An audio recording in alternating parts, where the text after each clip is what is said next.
La teoría de la distorsión, José Antonio, ¿tú puedes hacernos un resumen pequeño como para que la gente entienda y comprenda más o menos eh, qué es lo que determina dicha teoría? Bueno, la teoría de la distorsión lo que plantea es una solución alternativa a la hipótesis extraterrestre como posible explicación de lo que se oculta detrás del fenómeno ovni. Después de tantísimos años, décadas de investigación, la idea de que estemos siendo visitados por seres extraterrestres pues cada vez va perdiendo peso a tenor de las informaciones recopiladas en diferentes partes del mundo en referencia a este paradigma, y por tanto lo que la teoría de la distorsión pretende es establecer una nueva vía de estudio,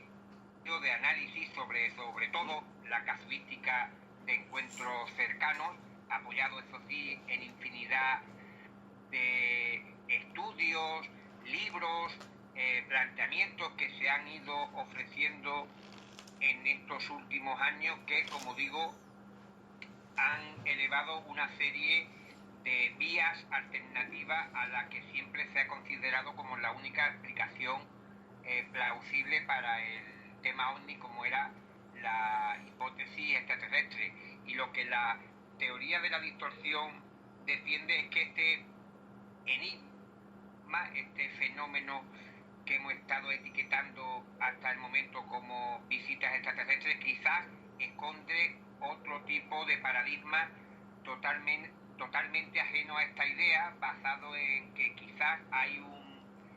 ente desconocido, una inteligencia, un agente externo, como yo lo denomino dentro de mi planteamiento, que establece un contacto con la psique de los testigos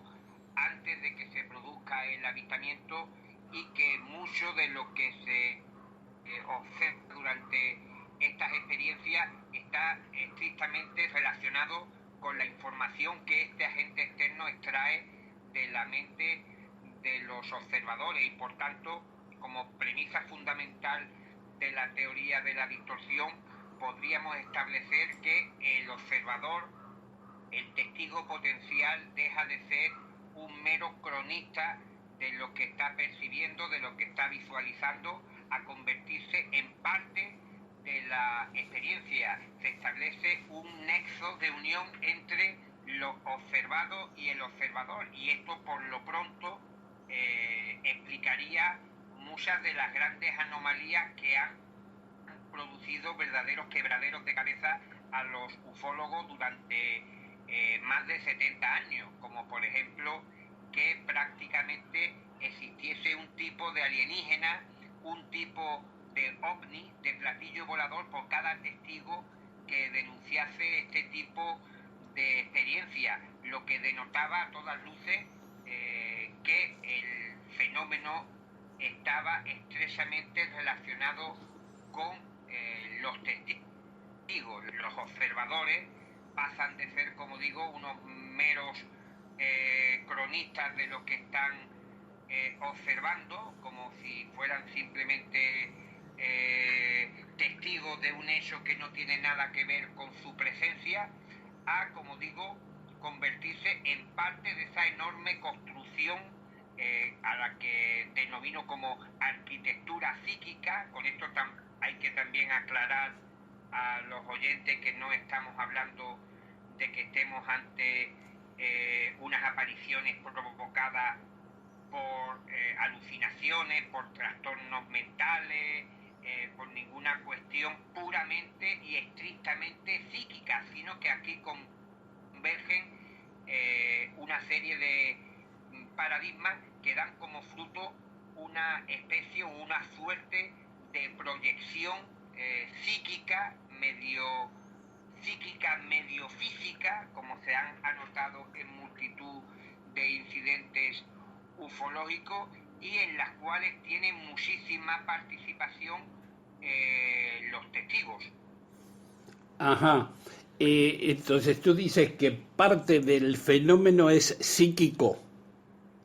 Bueno, tanto tanto como que el contenido de lo visualizado en diferentes encuentros parece indicar claramente que lo que conforma el escenario, la escena que está presenciando el testigo, ha sido armada, ha sido elaborada, confeccionada con material psíquico proveniente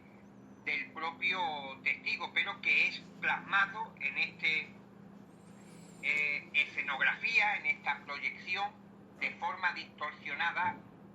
para que el testigo no lo identifique como propio. Hay que tener en cuenta que hay infinidad de encuentros cercanos en los cuales los testigos han descrito un detalle concreto, un elemento, tanto en el ocupante del platillo volador o en el objeto en sí, que después no se ha vuelto a ver repetido en ningún otro evento de las mismas características, lo que parece indicar que esa circunstancia fue recreada para el momento en función de la participación exclusiva e intransferible, evidentemente, a otro evento del testigo que fue el que creó esa proyección en relación o en conexión con este agente externo desconocido que realmente es el detonador de todas las experiencias que hemos etiquetado como fenómeno ovni. Ajá. Y en la parte física,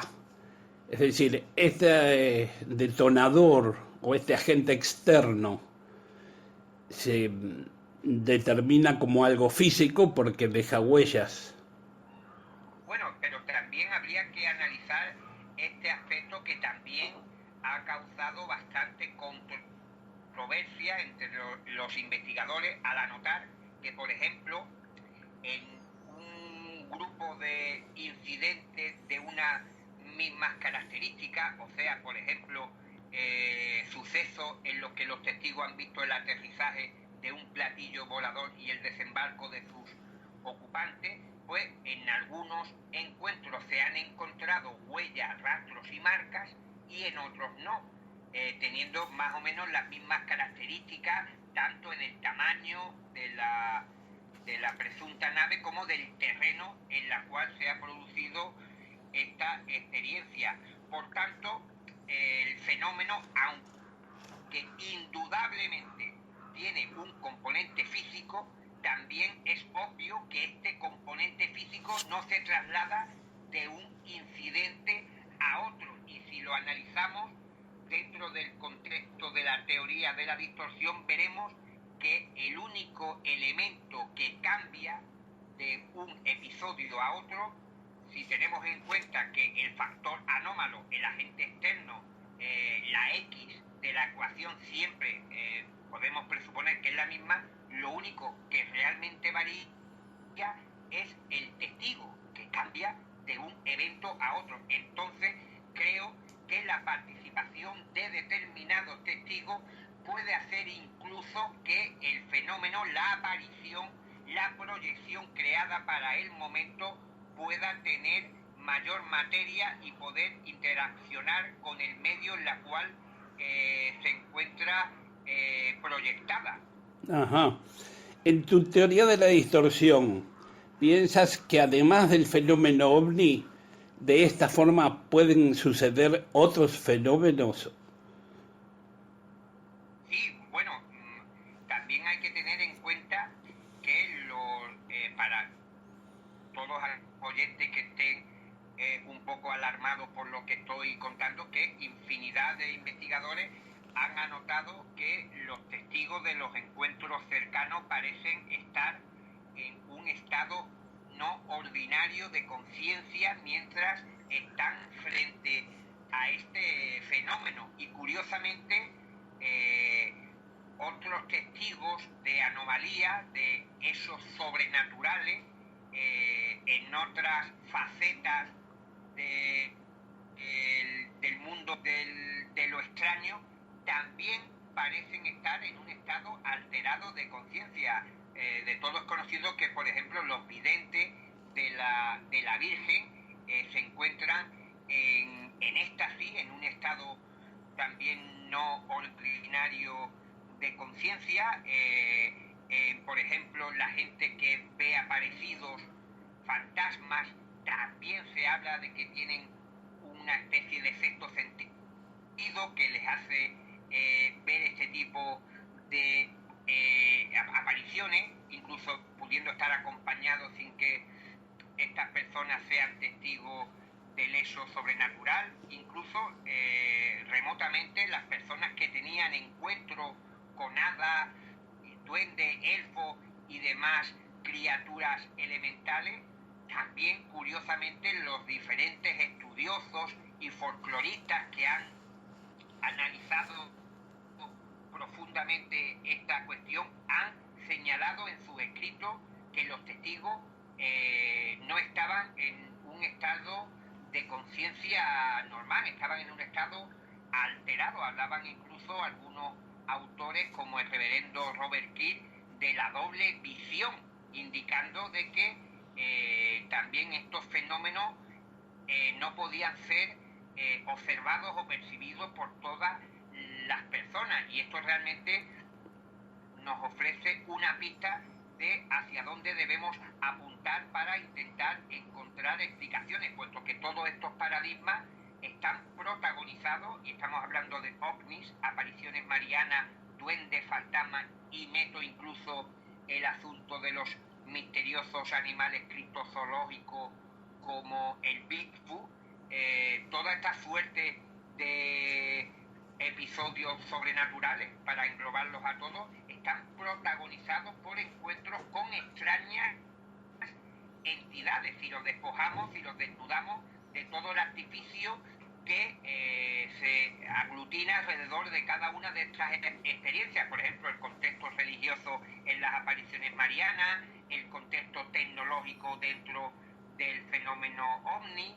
el mitológico dentro de los encuentros con duendes. Pues si despojamos de toda esta de este ropaje, este tipo de encuentros, veremos que nos quedamos simplemente con visiones de entidades desconocidas, y que todos los testigos de esta suerte de manifestaciones anómalas parecen estar en un estado alterado de conciencia. Como dice también Néstor Berlanda. Sí, por supuesto, hace poco estuve con él aquí en España, en Sevilla, en un congreso que realizamos en compañía también de investigadores de la talla de Pablo Vergel, y estuvimos hablando y debatiendo largamente, puesto que compartimos muchas ideas comunes en torno al fenómeno ovni, de que una de las principales claves que se ha pasado por alto, y vuelvo al inicio de la conversación, es el hecho fundamental de que el testigo no debe de ser considerado como un mero espectador de lo que está ocurriendo, sino que existe un estrecho vínculo entre lo observado y el observador, porque de hecho una de las características, y de esto estuvimos hablando bastante con Néstor, es que los encuentros ufológicos, aunque tengan una estructura común, o sea, que los testigos observen el desembarco de unos ocupantes de un platillo volador que ha descendido desde el cielo, la estructura puede ser, como digo, similar de un relato a otro, pero todos los elementos, todos los ingredientes que componen un encuentro cercano van a sufrir un radical cambio de un evento a otro. Parece como si en cada incidente, en cada caso, en cada encuentro cercano, el fenómeno ovni se reiniciara sobre una estructura, básicamente el concepto de visitación extraterrestre. pero esto no es un hecho que se pueda ni siquiera debatir. En la propia casuística, la enorme literatura ovni acopiada a lo largo de los años en diferentes partes del mundo apuntan en esta dirección de que nos encontramos con una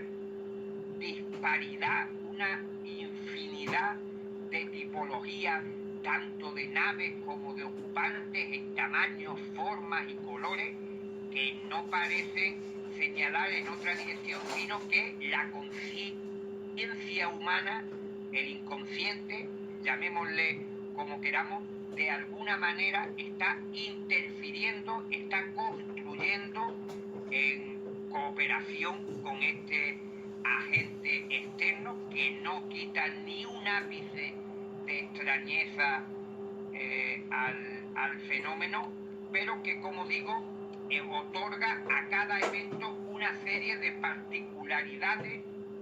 que hasta cierto punto podríamos considerarlas subjetivas,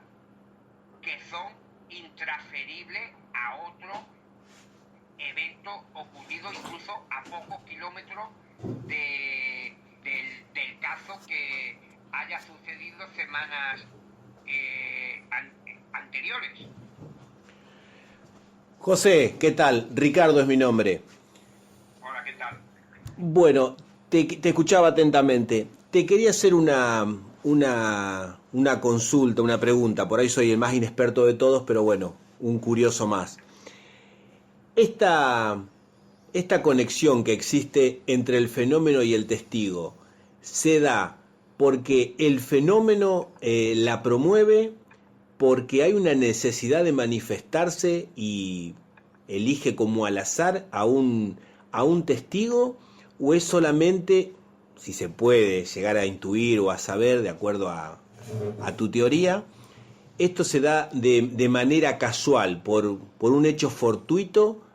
y el testigo, bueno, participa del evento. ¿Se puede llegar a saber eso? ¿Lo puedes llegar a explicar tu teoría?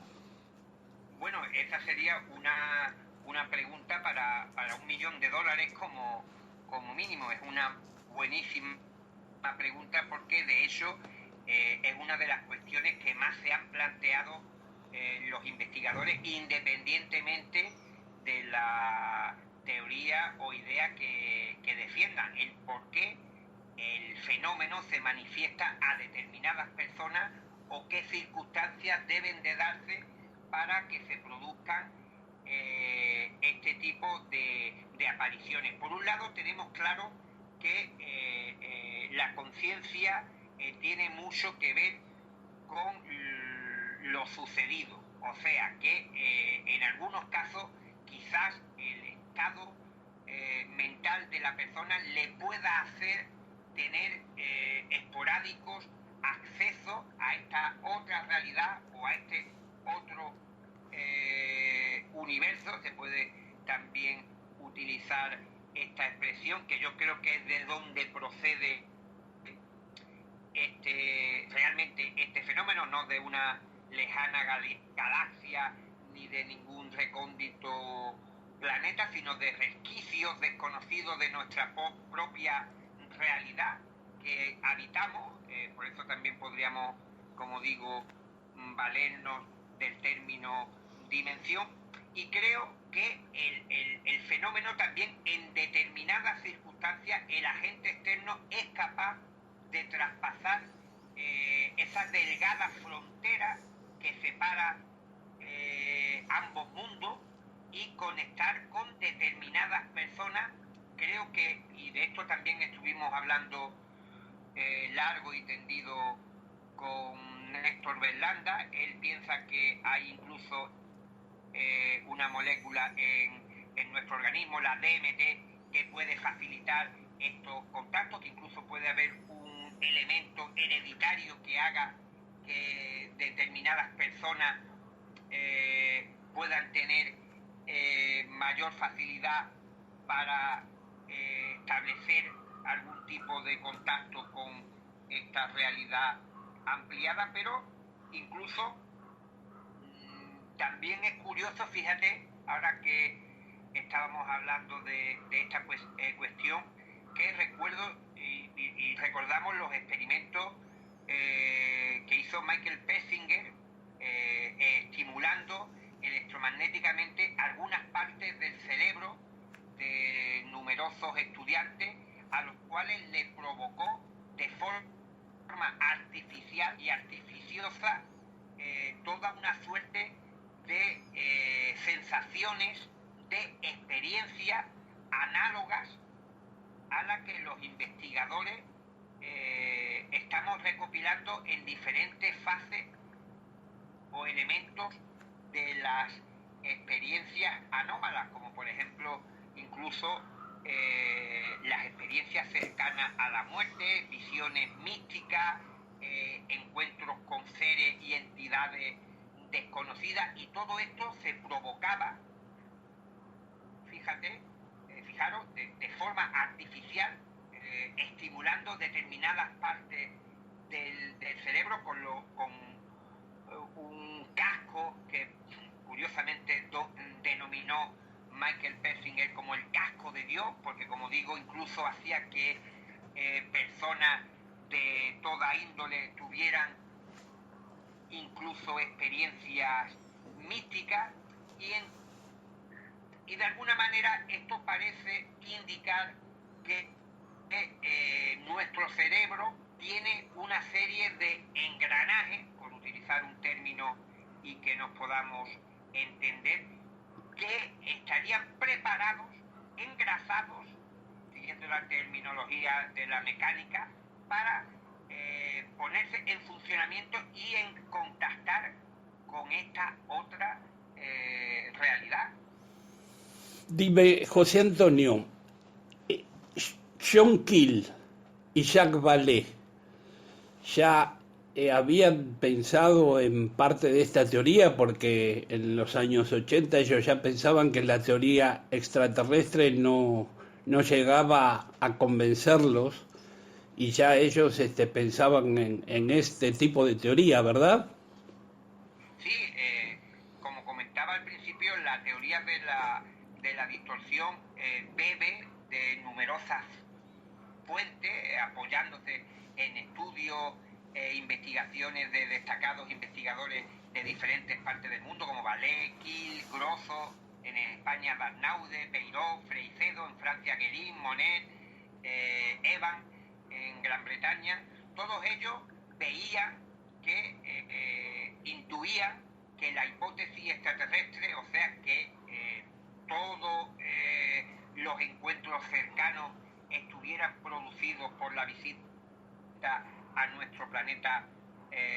por parte de seres provenientes de otros mundos habitados, pues sonaba como una auténtica o como un auténtico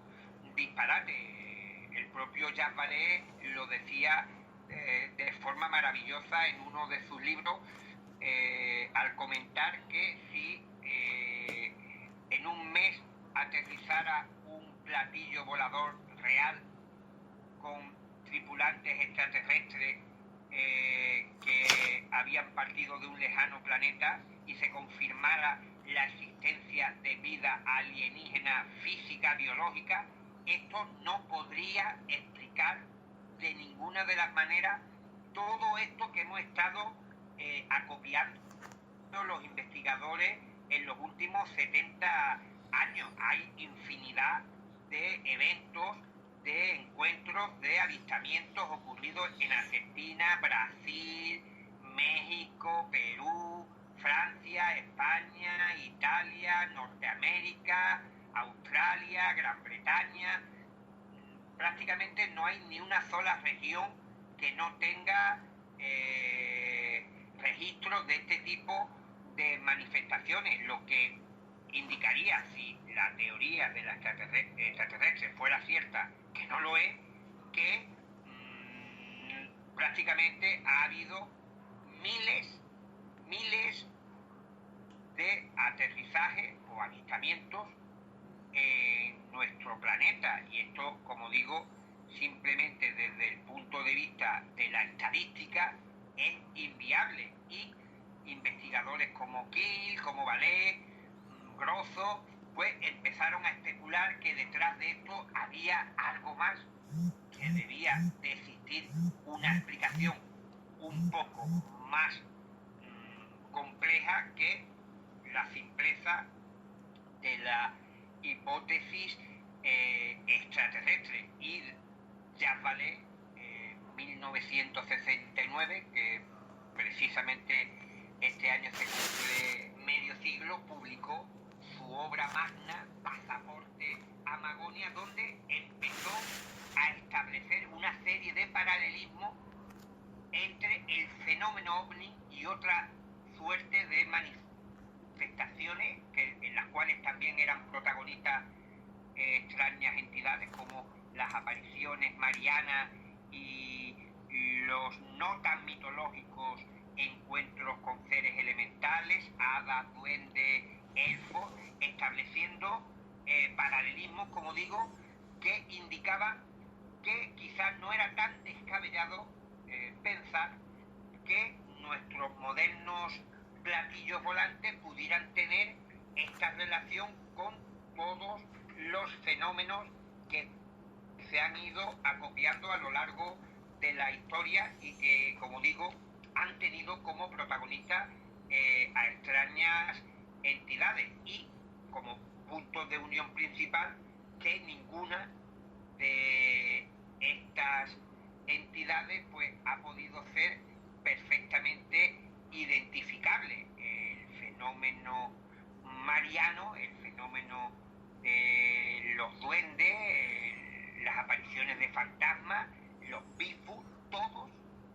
son iguales de escurridizos. Sus manifestaciones son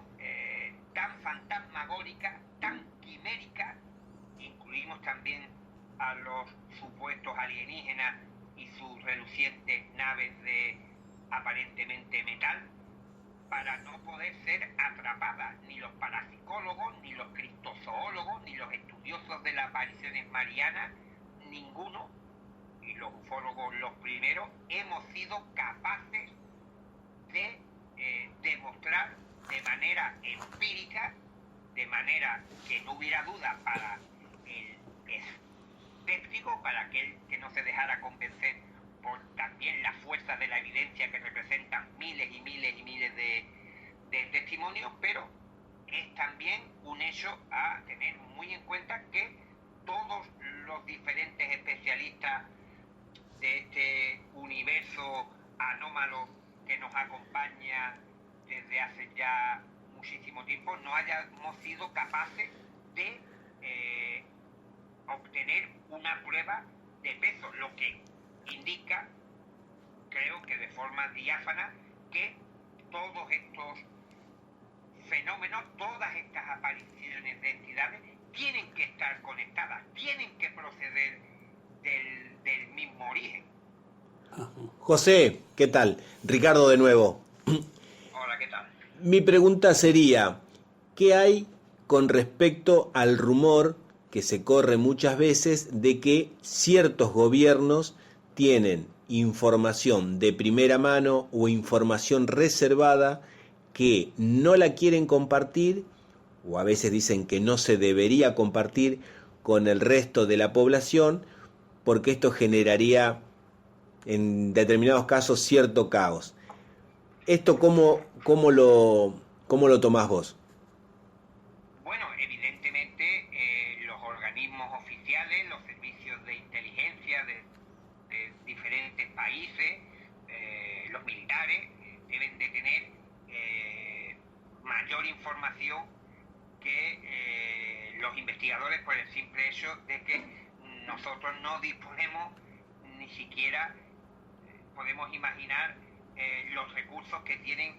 todos estos elementos para investigar y acopiar información sobre el fenómeno ovni. Pero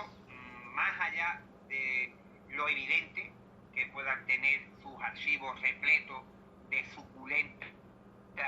información ufológica, creo que el secretismo que rodea este tipo de cuestiones viene indicado porque, de la misma manera que los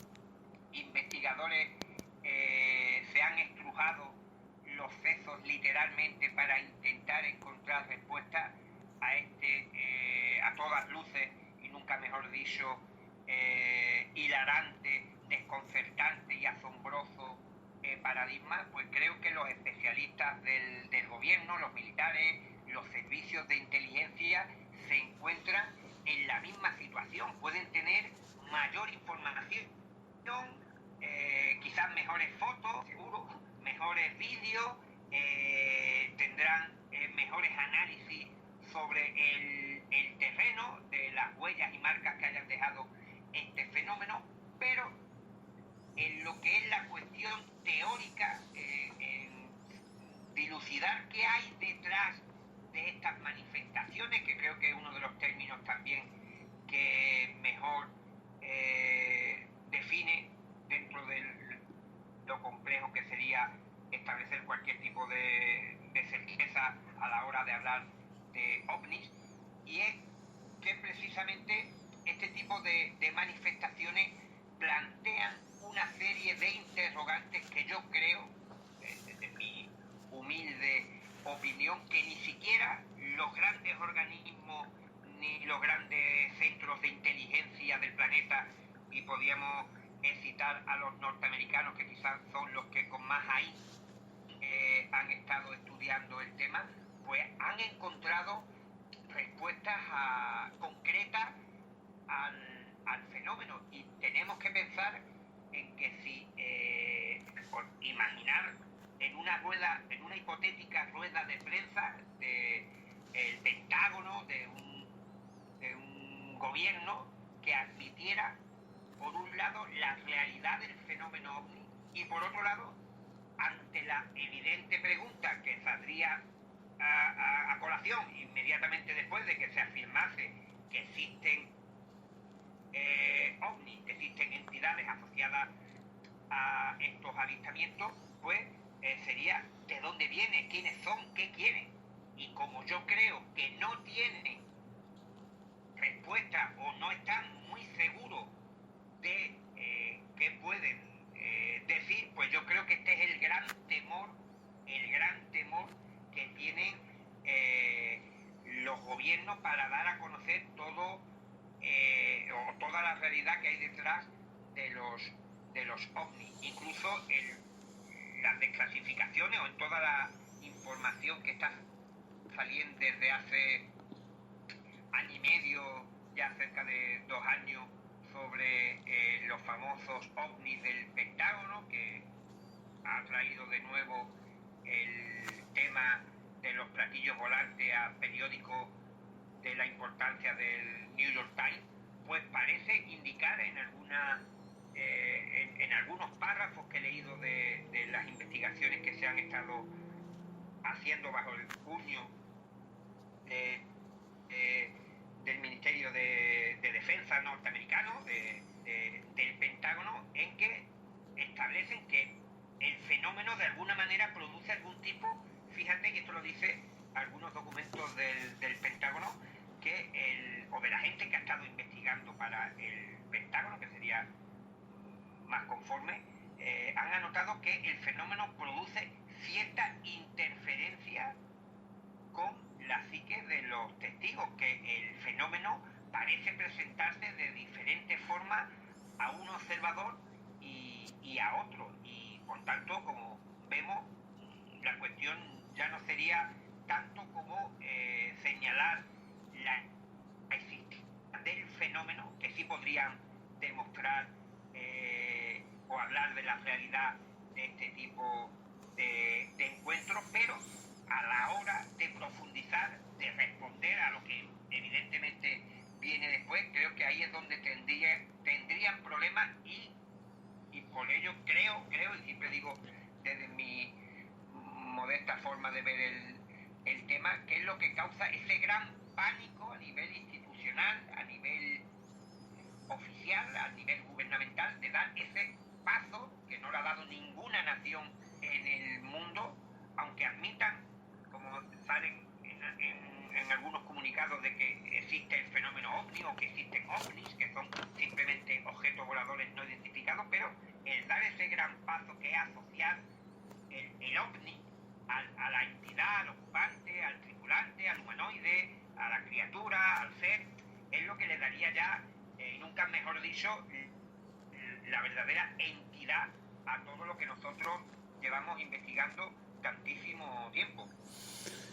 ¿Qué piensas tú, José Antonio? Sabemos que el fenómeno de la antigüedad hasta ahora ha ido mutando, ha ido cambiando. ¿Cambió el fenómeno o cambió nuestra forma de percibirlo? Lo segundo, lo segundo. De hecho, en una de las cosas que yo discrepo en parte con Vallée, Grosso, Tarnaude, que habla, por ejemplo, Tarnaude, gran investigador sevillano, que ha fallecido hace poco, pues él estableció el teatro cósmico para intentar explicar toda esta variedad de apariciones que hemos no solamente acopiado dentro del fenómeno ovni, sino a lo largo de la historia, como tú bien indicabas, parece que se ha mostrado de diferentes formas, pero que incluso dentro de la era moderna del fenómeno ovni, desde el 1947 hasta nuestra época, las manifestaciones han sufrido también una alteración en su aspecto visual. En los primeros casos de la década de los 50 era muy común, muy ordinario encontrar en los relatos de los testigos que los ocupantes de los platillos volantes iban pertrechados con escafandras, con equipos de respiración autónoma. Sus trajes eran sospechosamente muy similares a los trajes de los astronautas de aquellos años, o de lo que la imaginería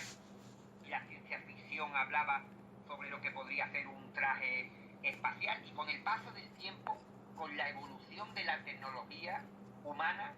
vemos que los casos también van avanzando. En las escafandras, esos equipos de respiración autónoma van desapareciendo, se van transmutando, y ya los ocupantes,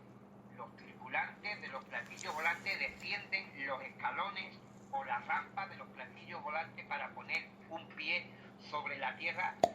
respirando nuestra atmósfera sin ningún tipo de problemas. Y decía que discrepaba de Vallée y otros compañeros, que ellos pensaban que era una suerte de camuflaje, de teatro, que el fenómeno de alguna manera se iba adaptando a la época en la que se manifestaba, como duendes en la Edad Media, después como inventores extraordinarios en la oleada airship de los Estados Unidos de 1896 y 1897, que es muy, muy, muy interesante, quedaría para hablar largo y tendido, pero yo más bien creo, y la teoría de la distorsión expone, que las manifestaciones, y recurro a este término que tanto me gustan, las manifestaciones tienen que ser sincrónicas a la época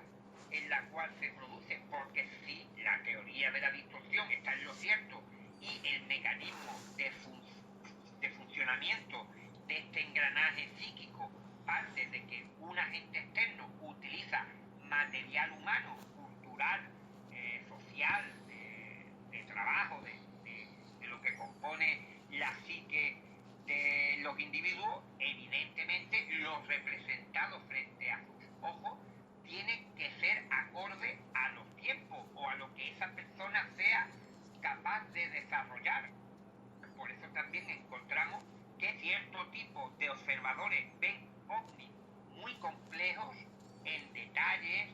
en luces, en elementos externos, como digo, con multitud de detalles que después describen en complejos ovnis, platillos volantes. Y después hay otra suerte de testigos que ven objetos, aparatos mucho más simples. Yo creo que el elemento diferenciador, lo que otorga cierta pátina, ciertas características significa incluso el comportamiento de los ocupantes ovni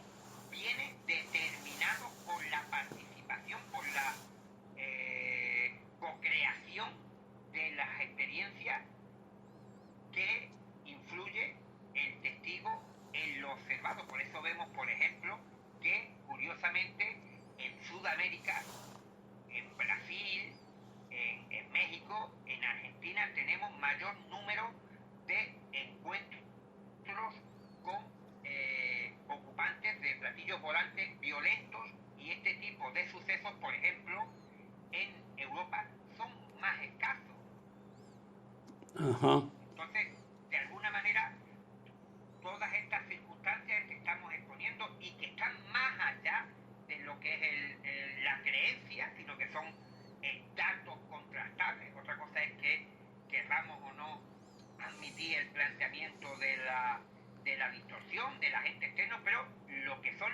los datos en los cuales se basa mis planteamientos, mis ideas, son perfectamente contrastables. Por ejemplo, voy a poner un dato también sobre la mesa que será muy clarificador de lo que estoy hablando. Yo he comprobado cómo la mayor parte de los sucesos, de los encuentros cercanos en los cuales los tripulantes de los ovnis han sido observados portando utensilios que podrían ser identificados como armas, y cuando no son pistolas y rifles y escopetas que son, como digo, perfectamente identificables, han sido descritos o por personas relacionadas con cuerpos de seguridad, con militares, policías, con gente que son cazadores, que son aficionados a las armas, o, fijaros, ese detalle, protagonizados por niños. Y todos sabemos que los niños en su juego también tienen como muy presente las pistolas y las armas, esto de policías y ladrones, y esto es bastante significativo, como de alguna manera vinculando lo que se observa con el observador. Y hay otro también elemento que descubrí mientras hacía la investigación para mi libro, y es que esto también es tremendamente delatador, blanco y en botella, como dirían algunos, y es que, por ejemplo, hay multitud de sucesos en que los ocupantes de los ovnis han sido definidos o descritos como con una apariencia similar al famoso muñeco de Michelin, el Vivedum, que es la marca de neumático francesa. Pues bien, haciendo un exhaustivo repaso de todos los eventos, de todos los sucesos y relatos relacionados con este tipo de humanoides, con ayuda de Albert Rosales, que es un investigador cubano afincado en Miami, que tiene la mayor base de datos de humanoides del mundo, pues comprobamos que la mayoría de estos sucesos se daban en Francia. Claro, claro. Por el tipo de... Porque en Francia es donde está la fábrica Michelin, digamos que... Claro, y estaría más presente en el inconsciente de los galos, Claro. de verlo, pero insisto, y me vaya a permitir de que lo repito una vez más, que con esto no quiero decir que los testigos estén siendo víctimas de un golpe de calor, de una alucinación, de un trastorno mental, ni muchísimo menos, sino que simplemente estamos poniendo negro sobre blanco una serie de elementos que apuntarían en la dirección de que lo visualizado en los encuentros cercanos está muy, muy, muy relacionado con el testigo. Sí. José Antonio Caravaca, te agradecemos que nos hayas dado a nuestro grupo JIFE de General Rodríguez, Radio Atilra, el programa Enigmas 2019 y esta primera entrevista Gracias por tu tiempo y bueno, te vamos a molestar nuevamente porque aquí con Ricardo hemos tomado nota de varias preguntas que se nos han ocurrido y creo que van a ser para unas próximas entrevistas. Pues nada, encantado y ha sido un auténtico placer. Gracias, José Antonio. José Antonio, muchísimas gracias, buenas noches, sé que es un poco tarde ahí en España. Todavía no es, las 11:30, no es una hora impúdica. Ajá, bueno, y tenés un libro editado últimamente, ¿querés comentarnos algo acerca de este? Pues el libro es Distorsión, precisamente sobre todo lo que hemos estado hablando. Un libro que ha editado la editorial Guante Blanco de la mano de Óscar Fábregas y que ha salido hace poco más de un mes. ¿Y lo podremos conseguir acá en Argentina? ¿Ya sabés si está disponible? Sí, está disponible a través de varias plataformas en internet y sobre todo de la más conocida, Amazon. Bueno, muy bien, vamos a difundir este libro y nuevamente te damos un gran saludo, muchas gracias por todo y te vamos a estar llamando brevemente si estás disponible para una segunda entrevista y algunas preguntas más. Vale, a vosotros un placer. Gracias, José Antonio Caravaca.